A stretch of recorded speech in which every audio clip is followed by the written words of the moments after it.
Bueno, entonces, antes de ver la teoría cuántica de la radiación térmica, veamos un poco mejor qué nos puede decir la teoría clásica del electromagnetismo y la termodinámica acerca de la dependencia de la intensidad de radiación en función de lambda. No vamos a hacer la derivación completa, solamente veremos un esbozo de la teoría que se puede generalizar de manera relativamente simple a la teoría general. Entonces, lo primero que debemos hacer es usar el prototipo que les había mostrado anteriormente de la caja con un agujerito. El agujerito era nuestro modelo de cuerpo negro. Entonces, en esa caja tenemos que suponer que las paredes son metálicas, así que, digamos, pueden reflejar los campos electromagnéticos. Y entonces la caja se va a llenar de ondas electromagnéticas estacionarias. Y la condición de contorno en la radiación contenida en la caja es que el campo eléctrico se anula en las paredes. Este mismo tipo de condición de contorno se aplica, por ejemplo, a ondas estacionarias en una cuerda que tiene los dos extremos fijos. ¿Okay? La cuerda de un violín, por ejemplo. Entonces aquí la única diferencia es que estas ondas electromagnéticas ocupan el espacio tridimensional y se anula, digamos, el campo se anula en las paredes. Esa es la primera condición. El número de ondas estacionarias en la caja por intervalo de longitud de onda se puede calcular, entonces, conociendo cómo es el número de ondas por unidad de intervalo de longitud de onda, y está dado por esta expresión, ¿sí? El número de ondas n de lambda por diferencial de lambda va a ser igual a 8pi por b, donde b es el volumen de la caja, dividido lambda a la cuarta por diferencial de lambda.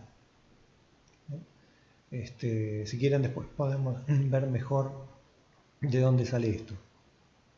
¿Sí? Y el tercer punto que debemos considerar es que cada onda electromagnética contribuye a la energía total en un promedio igual a K por T. O sea, la radiación electromagnética está en equilibrio termodinámico con las paredes, habíamos dicho cuando hicimos el modelo prototipo. Así que, digamos, si suponemos, por ejemplo, que la radiación electromagnética es una onda unidimensional y las paredes son osciladores armónicos que tienen una distribución de energías que está dada por la distribución de Maxwell-Boltzmann. ¿Okay? Entonces la energía de los osciladores vamos a tener, va a ser tal que vamos a tener n osciladores con una energía E como siendo igual a n sobre kt por e a la menos e sobre kt. Esta es la distribución de Maxwell-Boltzmann.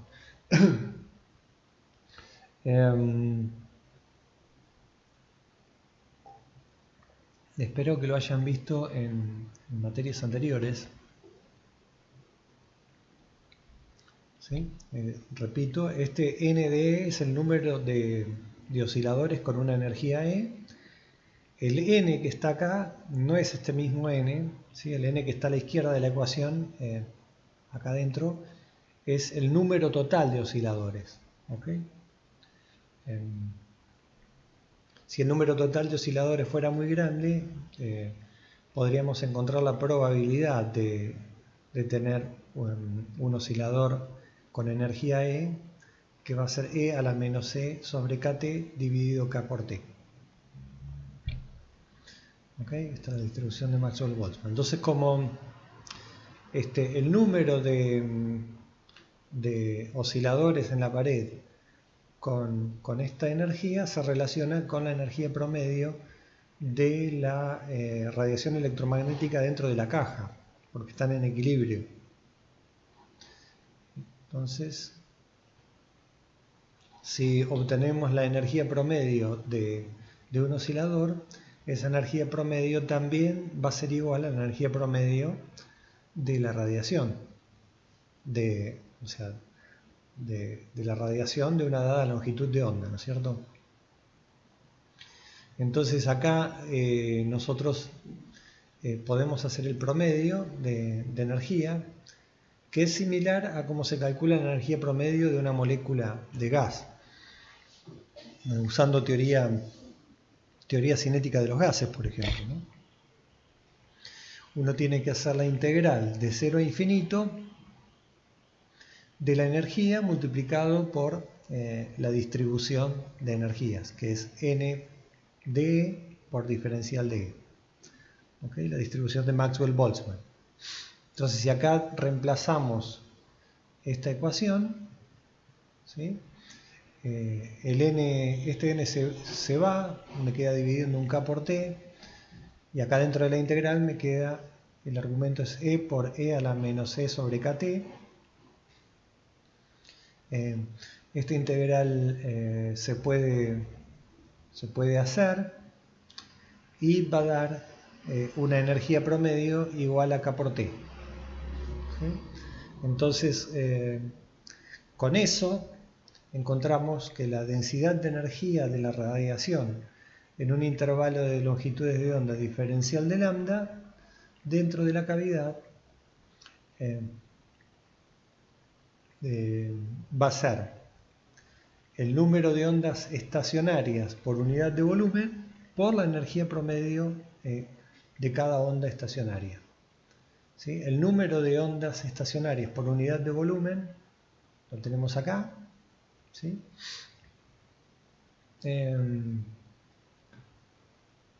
O sea, pasamos este B dividiendo y podemos, este B, que es el volumen, lo pasamos dividiendo y ahí tenemos la densidad de ondas por unidad de volumen, por unidad de intervalo de longitud de onda. Reemplazándolo acá, en esta ecuación, podemos tener la densidad de energía por unidad de intervalo de longitud de onda. ¿Sí? Va a quedar 8pi sobre lambda a la cuarta por k por t, que es la energía promedio de cada modo de oscilación por diferencial de lambda. ¿Ok?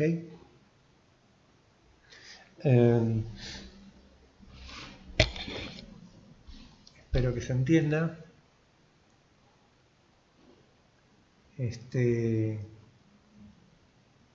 ¿Sí? Porque digamos, a ver, cada modo de oscilación, cada longitud de onda posible que podemos tener dentro de la caja va a tener una energía promedio que es K por T, ¿sí? Porque está todo en equilibrio termodinámico.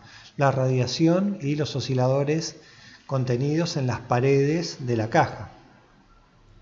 Entonces, si yo tengo más modos de oscilación, voy a tener que distribuir ese K por T por todos los modos posibles.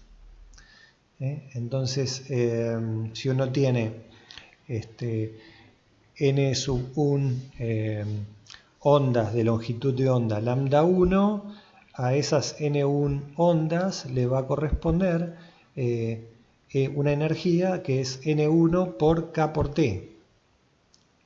Y a otra onda que tiene N sub 2 ondas de longitud de onda lambda sub 2 le va a corresponder una energía que es N sub 2 por K por T.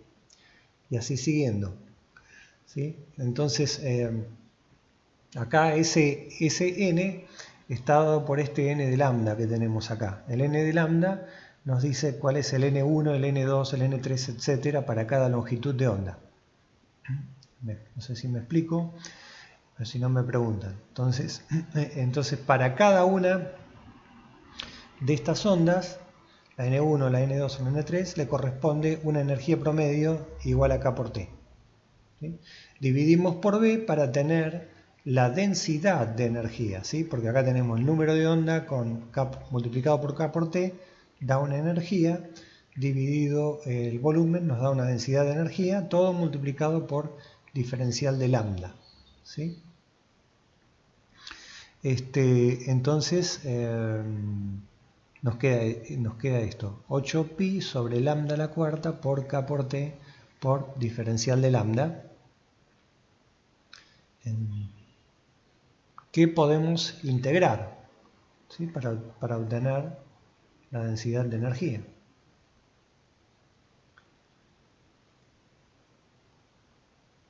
Entonces tenemos esto, si integramos esta expresión, no hace falta integrar todavía, podemos obtener la intensidad de radiación, ¿sí? Porque solamente multiplicar por el factor C sobre 4 por la energía por unidad de volumen por unidad de intervalo de longitud de onda, nos da la intensidad de radiación para esa longitud de onda. ¿Ok? Entonces acá tenemos la fórmula que teníamos acá arriba, este término está acá, está multiplicado por C sobre 4, acuérdense que un cuarto venía un medio de la radiación que caía dentro de la caja, el otro un medio venía de un factor geométrico, entonces tenemos esta fórmula, nos queda esta fórmula, que es la ley de Rayleigh-Jeans. ¿Okay? Es la ley de Rayleigh-Jeans. La intensidad de radiación para una longitud de onda es inversamente proporcional a la longitud de onda a la cuarta y multiplicado por K por T, o sea, es directamente proporcional a la temperatura. Entonces, en un gráfico en el cual comparamos el modelo teórico, que es esta curva, la ley de Rayleigh-Jeans, con los puntitos, que son los datos experimentales que midieron los físicos en el siglo XIX. Ven que para pequeñas longitudes de onda, la ley de Rayleigh-Jeans falla estrepitosamente. O sea, para pequeñas longitudes de onda falla. A eso se lo llama como catástrofe ultravioleta. ¿Sí? Es este lambda a la cuarta que está acá dividiendo, lo que hace que cuando lambda tienda a cero, la intensidad se tendría que ir a infinito, lo cual no pasa porque, digamos, si uno calienta un objeto, no es que va a tener mayor radiación para longitudes de onda cortas. Lo que está diciendo esta ecuación de Rayleigh-Jeans, obtenida utilizando el electromagnetismo y la termodinámica clásica, es que todos los objetos cuando lo calentamos tendrían que verse prácticamente blanco-azulados. Y eso no es verdad, es mentira. ¿Sí? Como dijimos anteriormente, cuando calentamos un objeto primero se ve rojizo, a medida que vamos aumentando la temperatura, se va viendo cada vez más azulado hasta que si está muy caliente se ve blanco. Pero acá lo que nos dice es, ¿sí? Para cualquier temperatura la intensidad se va a infinito para pequeñas longitudes de onda. Así que todos los objetos calientes tendrían que verse en el espectro óptico y blanco azulados, ¿no? Blanquecinos o azulados. Y eso no es lo que pasa. ¿Okay? Entonces, esto representa un punto de quiebre para la física clásica. Porque, digamos, el electromagnetismo, la termodinámica,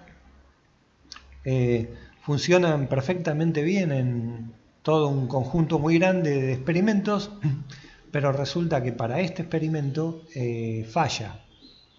Así que hay que hacer alguna corrección a este modelo y ahí es donde viene Max Planck al rescate, y eso es lo que vamos a ver en el próximo módulo.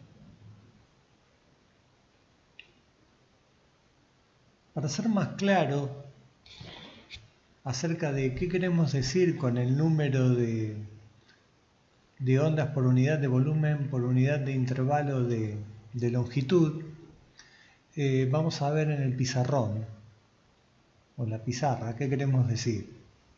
Si tenemos, por ejemplo, una cuerda agarrada por los extremos, vamos a observar que solamente algunos modos de oscilación pueden existir de manera estacionaria, o sea que satisfacen las condiciones de contorno de que la amplitud es cero en los extremos de la cuerda. Supongamos que estos son los dos extremos. Este es un modo de oscilación. Podemos tener infinitos modos de oscilación, pero son todos numerables. Porque, digamos, la cuerda impone una cuantización del número de modos que podemos tener en la cuerda. ¿Sí? Cuantización no quiere decir estamos hablando de cuantización en el sentido de la cuántica acá, sino en el sentido de que tenemos un número discreto de posibles modos de oscilación. Esto es si estamos hablando de una cuerda en una dimensión.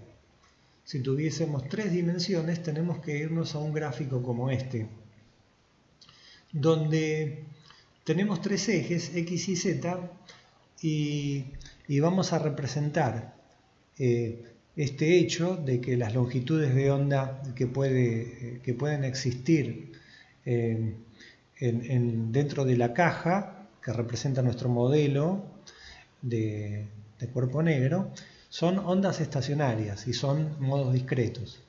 Entonces, en 3 dimensiones nosotros también vamos a tener una cantidad discreta de longitudes de onda en cada una de las 3 direcciones espaciales. Entonces, en este gráfico tridimensional, en el eje X, en realidad estamos representando una posible frecuencia de oscilación en la dirección del eje X. En el eje Y estamos representando la frecuencia n sub i, nu sub i, perdón, y en el eje Z una frecuencia de oscilación nu sub z. ¿Okay? Entonces, como los modos de oscilación en la caja están discretizados, porque ocurre lo mismo que con la cuerda, solamente va a haber un conjunto discreto de frecuencias que pueden existir en cada una de las 3 longitudes de las 3 dimensiones espaciales. Eso quiere decir que uno se puede encontrar una frecuencia mínima que es igual a 0, y la siguiente frecuencia en la dirección del eje X puede ser este valor. La segunda frecuencia más alta puede ser este valor, la tercera frecuencia más alta puede ser este valor, y así siguiendo, ¿no? Y en el eje Y también. Entonces, el número de modos que uno se puede encontrar en una cierta esfera es es un número discreto de modos de oscilación. ¿Sí? Supongamos que esa esfera tiene un radio R. El volumen de esa esfera es 4 tercios pi por radio cubo, ¿no es cierto?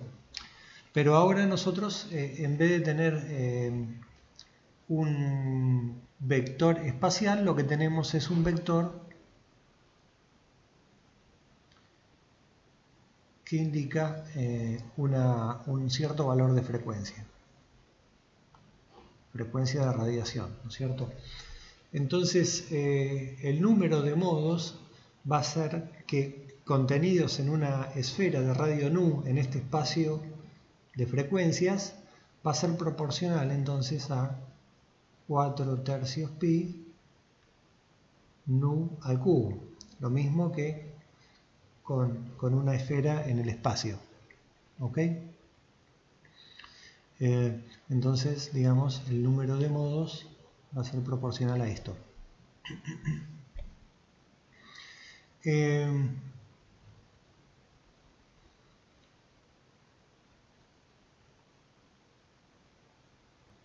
Sí, le voy a llamar aquí a esto n de nu. ¿Okay? Entonces,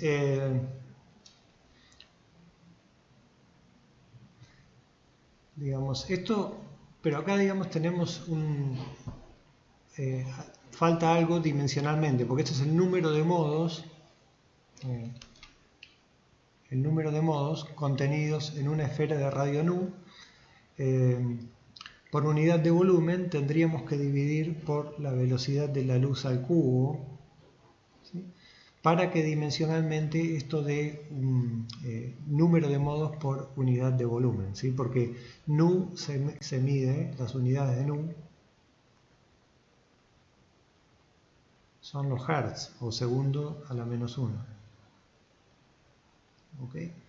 Entonces tengo que dividir c cubo para que esto me dé el número de modos por unidad de volumen.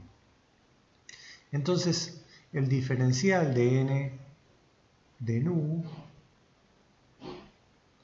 va a ser igual a 4 pi nu al cuadrado diferencial de nu. ¿Ok? Dividido c cubo.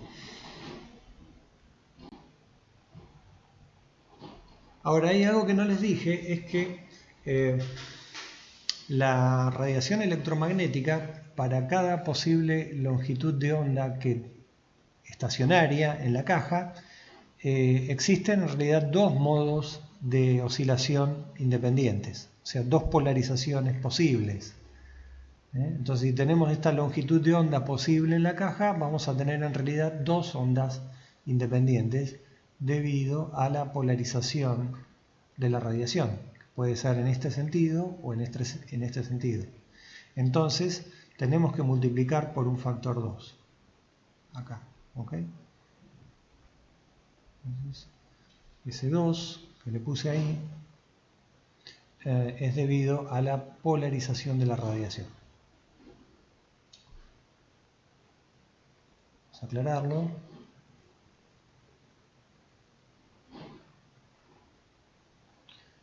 Dos modos de polarización de la radiación.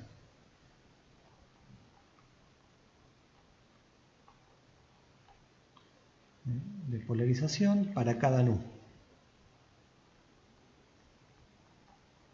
O sea, cada frecuencia permitida en la caja va a ser un puntito en este diagrama, y por cada puntito tenemos dos modos de oscilación. Por eso tenemos que multiplicar por el factor 2. Entonces, ¿eso qué nos va a dar? Nos va a dar que diferencial de n de nu es igual a 8 pi nu cuadrado sobre c al cubo diferencial de nu. ¿Ok? Pero para llevarlo a la forma que teníamos anteriormente, podemos usar que nu es igual a c sobre lambda. ¿Okay? Nu, esto es una relación que sale del electromagnetismo clásico. Así que diferencial de nu, ¿qué va a ser igual? Menos c sobre lambda cuadrado por diferencial de lambda. ¿Está bien? Entonces, si donde está nu reemplazamos por c sobre lambda y donde está diferencial de nu reemplazamos por todo esto, ¿qué vamos a tener? Diferencial de n, ahora le voy a poner de lambda porque vamos a poner el número de modos en función de lambda, va a ser igual a 8 pi sobre c al cubo. El nu al cuadrado lo reemplazamos entonces por c sobre lambda al cuadrado y el diferencial de nu lo reemplazamos por menos c sobre lambda al cuadrado, todo por diferencial de lambda. ¿Okay? Esto lo vamos a dejar separado. Entonces, aquí ¿qué nos va a quedar? Diferencial de n de lambda es igual a 8 pi sobre c al cubo. Acá este c al cuadrado con este c me queda un c al cubo. Acá este lambda que está al cuadrado con este lambda al cuadrado me queda un lambda a la cuarta.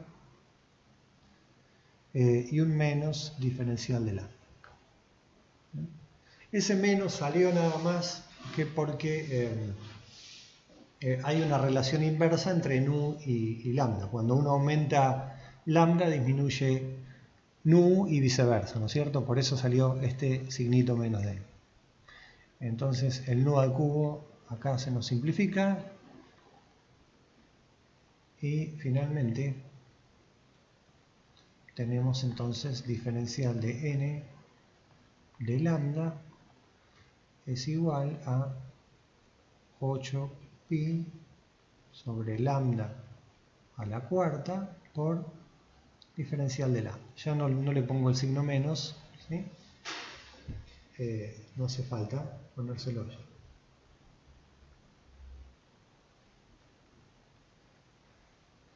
Y esta ecuación es la que teníamos antes. A ver, la voy a copiar para que...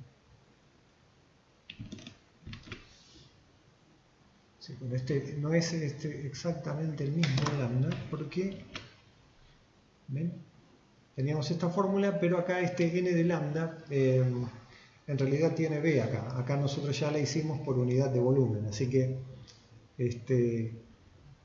este le podríamos llamar, no sé, n', ¿ok? n'. Entonces, para distinguirlo de este n de lambda, que es la misma fórmula, ¿ven? Nada más que acá tengo b, que es el volumen. Si lo paso dividiendo, podría llamar n' de lambda como siendo igual a n de lambda dividido b, ¿okay? El volumen.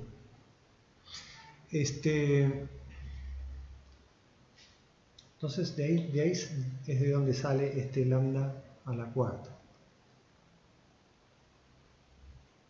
¿Okay? Esto es entonces el número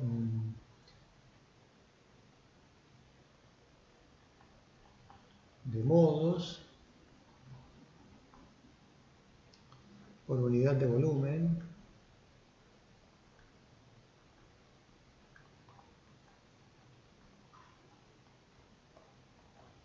por unidad de intervalo de lambda.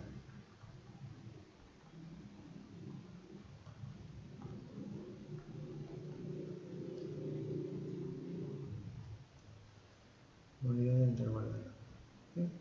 Número de modos por unidad de volumen por unidad de intervalo de lambda, que es lo que habíamos visto en las transparencias. ¿Está bien? Entonces este es un truco muy común utilizado para sacar cuál es el número de modos que uno tiene en una cavidad.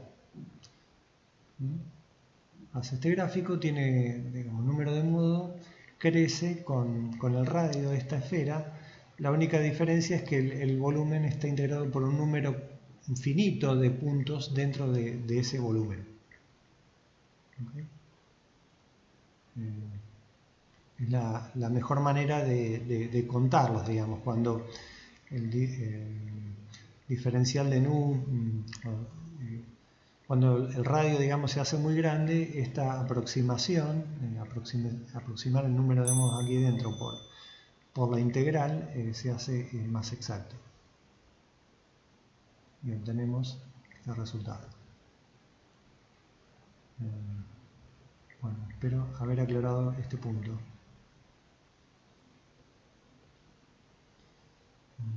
Por supuesto que la densidad de energía también la podríamos haber calculado a partir de esta fórmula, ¿okay? Porque tenemos acá el número de modos por intervalo el número de modos por unidad de volumen. Acá le tendría que poner la n', ¿no es cierto?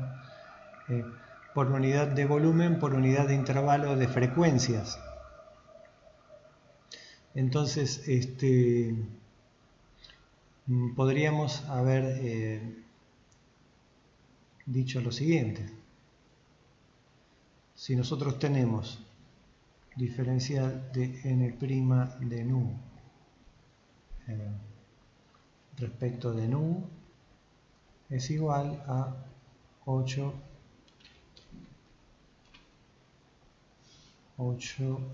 pi nu cuadrado sobre c al cubo.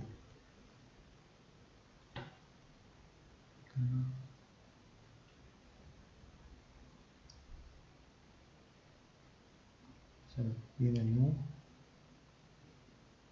Okay. Entonces, habíamos dicho que multiplicando por K por T tenemos entonces la energía promedio por unidad de volumen por unidad de intervalo de frecuencias. ¿Sí? Si yo multiplico por K por T, esto vamos a tener que la densidad de energía para una dada frecuencia nu a una dada temperatura T va a ser igual a 8pi sobre c al cubo por nu al cuadrado por K por T. O sea, esta es la misma expresión que obtuvimos con el modelo, pero utilizando la longitud de onda. A ver si busco la ecuación y se las pongo para que se den cuenta. Es esta misma. Esta de acá, que habíamos visto en las transparencias, ¿sí? Solamente que ahora en vez de poner en función de lambda, lo puse en función de la frecuencia. Está el K por T acá, cancelamos el diferencial de lambda y tenemos esta misma, solamente que ahora tenemos una densidad de energía que depende de la frecuencia y de la temperatura. Acá también, digamos, podría haber puesto lambda y coma T, ¿ok? Esta de acá yo la podría haber escrito, en los libros aparece así, pero se puede escribir así también, U de lambda T, ¿okay? Obviamente porque depende de lambda y depende de la temperatura, ¿sí? Quizás sería conveniente distinguir esta U de esta U, ¿no? Acá ponerle una U', por ejemplo, para saber que esta función es distinta de esta, porque esta depende de la frecuencia y esta depende de lambda. Pero digamos, están relacionadas las dos porque yo puedo pasar de esta a esta simplemente usando nu igual a c sobre lambda, ¿ok? podemos pasar de una a otra. Así que digamos, esta es la densidad de energía por unidad de intervalo de frecuencia, por unidad de volumen que tenemos en la cavidad. Entonces lo que yo les decía también es que uno tiene acá las paredes de la cavidad, en la pared de la cavidad hay osciladores y tiene modos de radiación. Los modos de radiación, vamos a ponerlo con una línea verde, que será una ondita, así supongamos. Puede ser una ondita así, puede ser una ondita así, ¿no? Todos los modos posibles que podemos tener dentro de la cavidad. Vamos a tener un modo así también. Bueno, no soy muy bueno para dibujar. A ver, sí, me va a salir.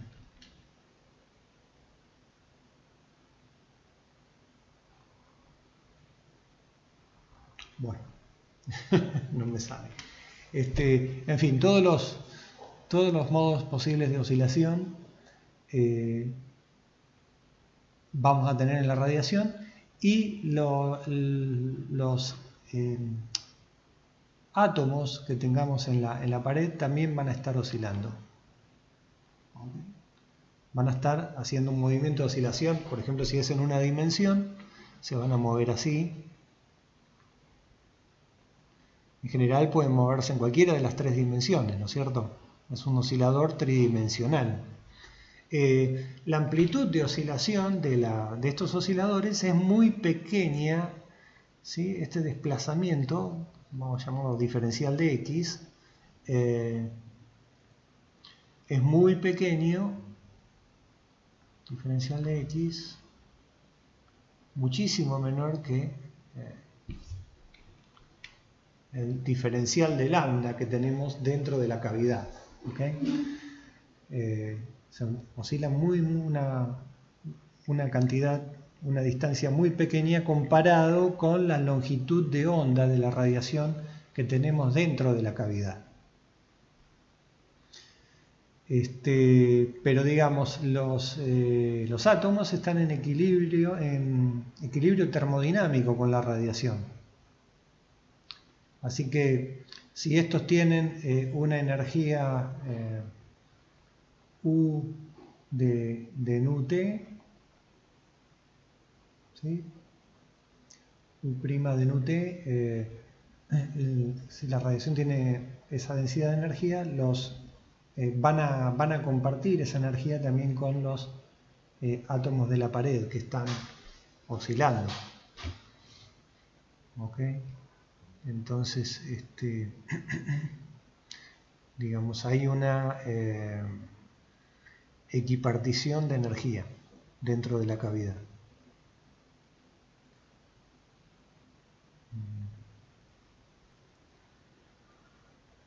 Acá quiero decir que el diferencial de X es muchísimo menor que el diferencial de lambda, muchísimo menor que la longitud de onda o que las variaciones en las longitudes de onda entre los diferentes modos. O sea que esta oscilación no va a cambiar mucho las condiciones de contorno para la radiación electromagnética dentro de la caja. ¿Okay? Y las paredes o los átomos que están en la caja satisfacen una distribución de Maxwell-Boltzmann de energía. Es lo que nos permite encontrar la energía promedio de los osciladores, que es K por T.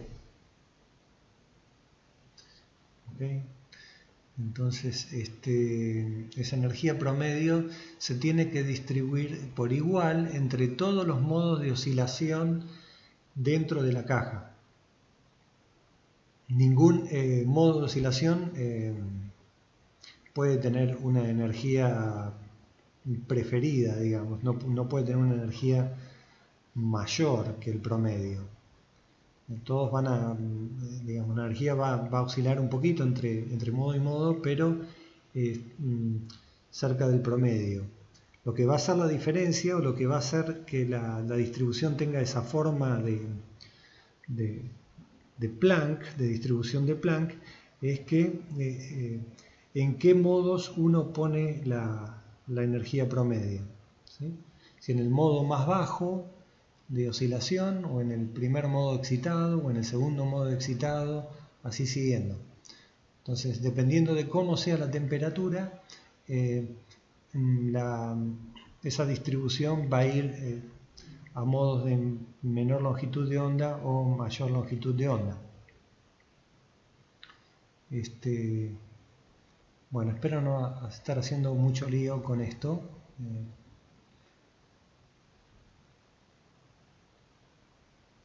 Así que, bueno, vamos a dejar esto por acá. Aquí tenemos un espectro de radiación electromagnética que indica las diferentes frecuencias y las diferentes longitudes de onda del espectro electromagnético. Los rayos gamma, que son los de más alta energía, tienen una longitud de onda del orden de 0.1 Armstrongs. Los rayos X, una longitud de onda del orden del nanómetro. El ultravioleta, entre 10 nanómetros y 100 nanómetros. El visible, el espectro visible, entre 400 nanómetros y 700 nanómetros. Es esta pequeña franja aquí. Después el infrarrojo, 10 micrómetros. Microondas, 1 centímetro.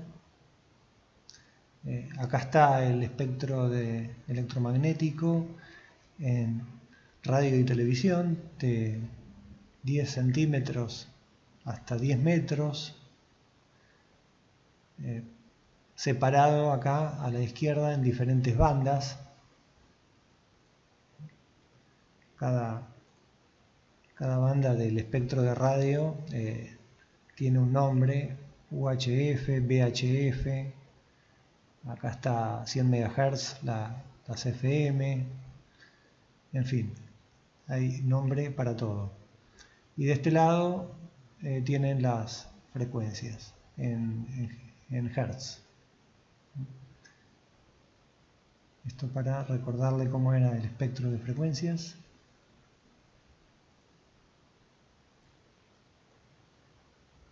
Acá tenemos un espectro de radiación de cuerpo negro. O sea, 3 espectros en realidad para 3 temperaturas: 4000, 5000 y 6000 grados Kelvin. Y ven que a medida que la temperatura crece, el máximo del espectro de radiación de Planck se va desplazando a longitudes de onda más cortas, y recién para 6000 grados Kelvin es que tenemos el máximo dentro de los 500 nanómetros, que es dentro del espectro visible, la radiación. ¿Okay?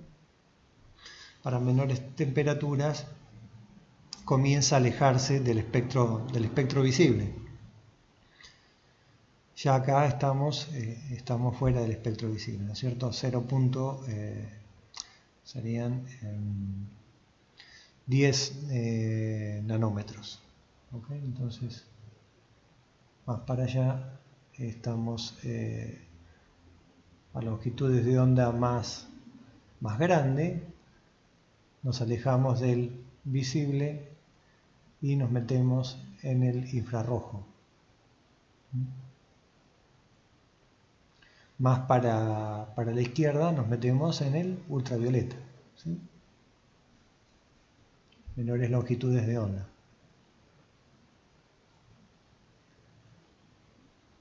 Bueno, creo que si no me queda nada en el tintero. Es muy interesante también este gráfico que aparece en Wikipedia, donde se ven las ventanas de transparencia para la radiación electromagnética. Cuando más alta es esta gráfica, más absorción de radiación existe. Y ocurre que en la atmósfera terrestre los rayos gamma, los rayos X y los ultravioletas son bloqueados por la atmósfera. Pero acá cerca del visible hay como un valle y la atmósfera es transparente a la radiación visible. Llega hasta la superficie de la Tierra. Después acá tenemos el espectro infrarrojo, que también es absorbido por los gases atmosféricos. Y acá se vuelve a abrir otro valle, que es en las ondas de radio. Entonces las ondas de radio son observables desde la Tierra. Y para longitudes de onda mayores que las longitudes de onda de radio, la atmósfera también vuelve a bloquear longitudes de onda mayores. Así que tenemos acá una ventana en ondas de radio y acá tenemos una ventana en el óptico que nos permite ver las estrellas, por ejemplo, en el visible.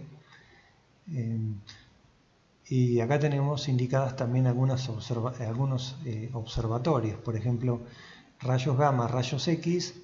Es necesario colocar observatorios en órbita para poder observar el universo en ese rango del espectro electromagnético. En el infrarrojo también, ¿sí? Acá esto simboliza el observatorio de rayos gamma Compton, que ya no funciona más, y acá tenemos un satélite que parece el satélite integral, que trabaja en infrarrojo. Y acá tenemos radiotelescopios. Desde la superficie de la Tierra podemos observar el universo en ondas de radio, y un observatorio muy paradigmático de ondas de radio es el observatorio de Arecibo, ¿sí? Que recientemente colapsó y dejó de funcionar, pero es un observatorio de radio muy conocido que se ha utilizado para descubrir los púlsares, por ejemplo, o para buscar señales de vida inteligente en el universo.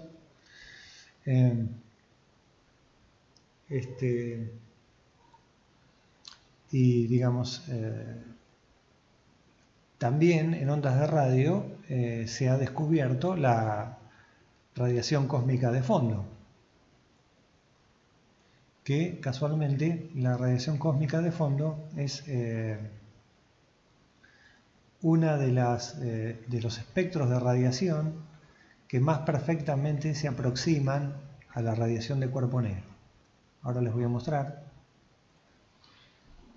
Entonces, aquí tenemos el espectro de radiación del fondo de microondas, como detectado por el COBE, el satélite COBE, lanzado en 1989. Ahora hay misiones que son muchísimo más precisas que el COBE, pero fíjense que aún en aquella época el ajuste entre los datos, que son estos puntitos con sus respectivas barras de error, ajustaba casi perfectamente con un espectro de radiación de cuerpo negro como el que tenemos a la izquierda. Muy cerca muy perfectamente ajustado con un espectro de radiación de cuerpo negro. ¿Okay? Solo que la temperatura de esta radiación de fondo de microondas es de 2.725 grados Kelvin. ¿Okay? ¿De dónde viene esta radiación de cuerpo negro? Bueno, es producida en el Big Bang, cuando o sea, más bien unos 300.000 años después del Big Bang, el universo se hizo transparente a la radiación electromagnética y pudo viajar hasta nosotros, y nosotros lo podemos detectar. En este caso con un satélite espacial. Bueno, yo les propongo como ejercicio que con esta temperatura y con las ecuaciones que vimos, tendrían que ver por la ley de desplazamiento de Wien, por ejemplo, a qué región del espectro corresponde el máximo. Visible, ultravioleta, infrarrojo, microondas. Calcúlenlo y díganme a qué parte del espectro corresponde la radiación vista o detectada por el COBE de fondo de microondas. ¿Okay? No es que, digamos, el universo a 300.000 años después del Big Bang era muy brillante, era un plasma muy caliente. Lo que pasa es que al expandirse el universo, la longitud de onda se fue, digamos, estirando y se alejó, digamos, sufrió un corrimiento respecto del espectro visible. ¿Okay? Entonces, con esa temperatura, díganme el máximo en qué región del espectro está. Bueno, creo que por ahora los libero.